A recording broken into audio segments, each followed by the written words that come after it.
Hello friends, विवा food रेसिपीमध्ये आपले सगळ्यांचे मनापासून स्वागत। आज इथे आपण स्वीट्समध्ये फेरणी बनवणार आहोत। खूप छान हेल्दी आणि टेस्टी अशी रेसिपी आहे। घरगुती साहित्यातून तयार होईल।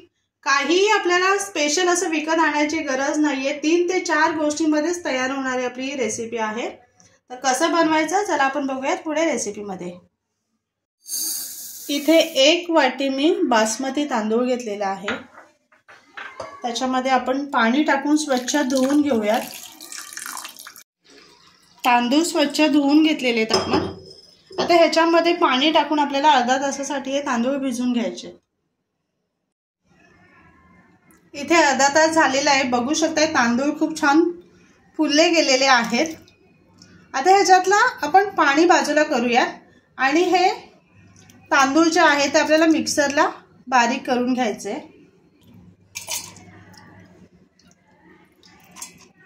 इथे मिक्सरच्या भांड्यामध्ये आपण तांदूळ टाकून घेऊया आणि थोडंसं पाणी, खूप जास्त पाणी नाही टाकायचं, एकदम थोडंसं बारीक होण्यासाठी आपल्याला ते पाणी टाकायचे।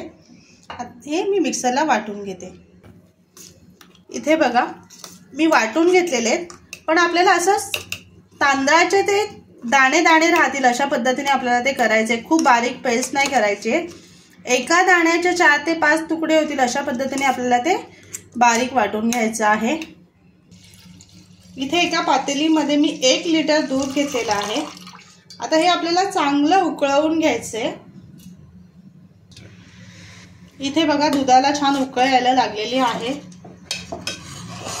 गॅस बारीक करते आणि ह्याच्यामध्ये आपण जे तांदूळ वाटून घेतलेले आहेत ते टाकून घ्यायचे। इथे मी बासमती तांदूळ घेतलेले आहेत। तुमच्याकडे बासमती तांदूळ नसतील तर सुगंधी तांदूळ जे असतात ते तुम्ही टाकू शकताय, ते पण खूप छान लागते याच्यामध्ये। आता हे आपल्याला असंच हलवत हलवत आपल्याला ते मिक्स करून तांदूळ शिजवून घ्यायचे आहेत। इथे छान उकळ यायला लागलेली आहे। बाजूनी बघू शकताय मलाई यायला लागलेली आहे, तर ती आपल्याला अशी काढून घ्यायची आहे। 2-2 मिनिटांनी आपल्याला ती मलाई काढून ह्याच्यामध्ये मिक्स करून घ्यायची आहे। आता इथे बघू शकताय किती दाणेदार अशी झालेली आहे। तर आपण बघूया त्यातले तांदूळ शिजलेले आहेत का। तांदूळ शिजायला आलेले आहेत। अजून आपल्याला एक 5 मिनिटांसाठी ते शिजवून घ्यायचे आहेत। असंच आपल्याला ते मिक्स करत राहायचे, खाली लागायला नको म्हणून। दूध आहे ते उतू जाऊ शकतो पटकन, म्हणून आपल्याला ते मिक्स करत राहायचंय आणि लागायला नको म्हणून। इथे बघा खूप छान शिजून आलेला आहे। तांदूळ पण आपले छान शिजलेले आहेत। त्याचा घट्टपणा बघा किती मस्त आलेला आहे। आपण साखर टाकून घेऊया। साखर तुम्हाला कसं किती गोड लागतं त्याच्याप्रमाणे टाकायचं आहे। साखर टाकून आपल्याला ते मिक्स करून घ्यायचं आहे। 2 मिनिटं आपल्याला फक्त ते शिजवायचं आहे, कारण साखर विरघळायला वेळ लागत नाहीये, ती पटकन मिक्स होते। कारण आपले हे दूध आणि जे आपण जी फेरणी तयार करतोय ते गरम आहे, उकळ आलेलीच आहे। 2 मिनिटं आपण मिक्स करून घेऊया। याच्यामध्ये आपण वेलची पावडर टाकून घेऊया। ते टाकून आपल्याला मिक्स करायचं आहे। त्याचबरोबर इथे मी काजू आणि बदाम हे तुपामध्ये भाजून घेतलेले, हे आपण ह्याच्यामध्ये टाकून आपल्याला मिक्स करायचे आहेत।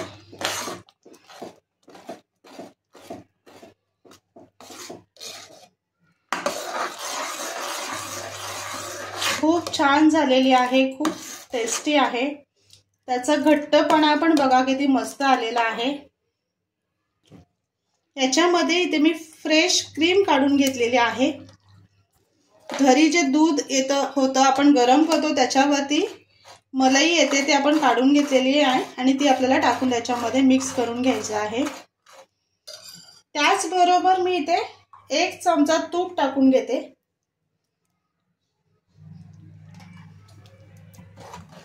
आणि पुन्हा आपल्याला मिक्स करून घ्यायचंय।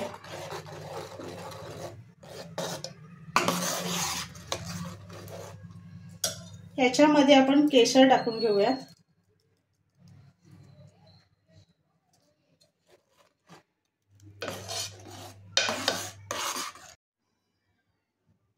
इथे तयार आहे आपली फेरणी। खूप खूप मस्त टेस्टी आणि हेल्दी आहे। याच्यामध्ये तूप टाकणं ऑप्शनल आहे, तूप न टाकता सुद्धा खूप छान लागते, चवीला खूप मस्त आहे।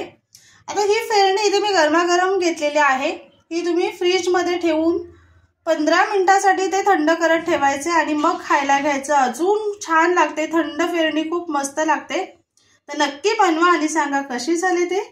आणि असेच आपले नवनवीन व्हिडिओ बघण्यासाठी व्हिडिओला लाईक करा, शेअर करा आणि सबस्क्राइब करा। चला तर मग आपण भेटूयात पुढच्या व्हिडिओमध्ये।